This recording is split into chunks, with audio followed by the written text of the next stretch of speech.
I had a thing for my best friend's brother-in-law, Professor Ben Harrison. One late night, I texted him. Babe, you're seriously gorgeous. Replied with 2 words.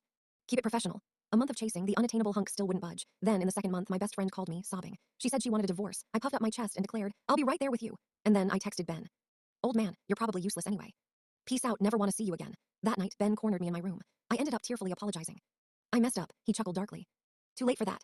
Best friend, Sarah Evans, was a total goddess. Rich, smart, cultured, kind, and generous. Sometimes I wished I'd been born a guy just so I'd have a chance with her. About a month ago, she married the ultimate DC socialite, Matt Harrison. As her maid of honor, I cried my eyes out. I was probably the saddest person in the whole room. No guy on earth was good enough for Sarah. And now that she was married, I figured we wouldn't see each other as much. Matt gave me this smug grin like a guy who knew he'd won. That man was a well-known playboy. When he and Sarah were dating, he and I were like oil and water. I constantly got under his skin. He'd get super mad, but he couldn't say anything because of Sarah. On their wedding day, he told me, grinning. Okay, Taylor James, back off now. She's mine. You're the third wheel, be cool. I wanted to rip his head off. Then I noticed someone who looked vaguely like Matt walking toward us. Tall, lean, and quiet, he had this refined air about him. Even cocky Matt straightened up. He called him bro. The man nodded and looked at me. Matt did the introductions. This is Taylor James, Sarah's best friend. And this is my older brother, Ben. Just gave me a small nod. A man of few words. I stared at him. A light bulb went off in my head. At the reception, I made sure to sit next to him. I looked him straight in the eye and asked, You single? The whole table, mostly filled with Matt's relatives, stared at me in shock. Ben paused, then answered, Yes. Cool, let's exchange numbers then. I shoved my QR code at him. He gave me a look, probably unsure how to handle this at a wedding surrounded by family. But he scanned it anyway. I was thrilled and chatted with Ben all evening. He was polite, answering everything with careful, formal replies. I knew he probably didn't want to deal with me, but whatever, I had my sights set. Ben was 5 years older than me. When I found out he was a college professor, I was a little surprised. I'd expected someone from his family to be in business or politics. But no, he was in academia. No wonder he had that polished, composed vibe. Professor Harrison, you're really good looking. I've never seen a hotter guy. At the table froze. I thought their reaction was weird, but I didn't care. I was focused on Ben. He was drinking soup.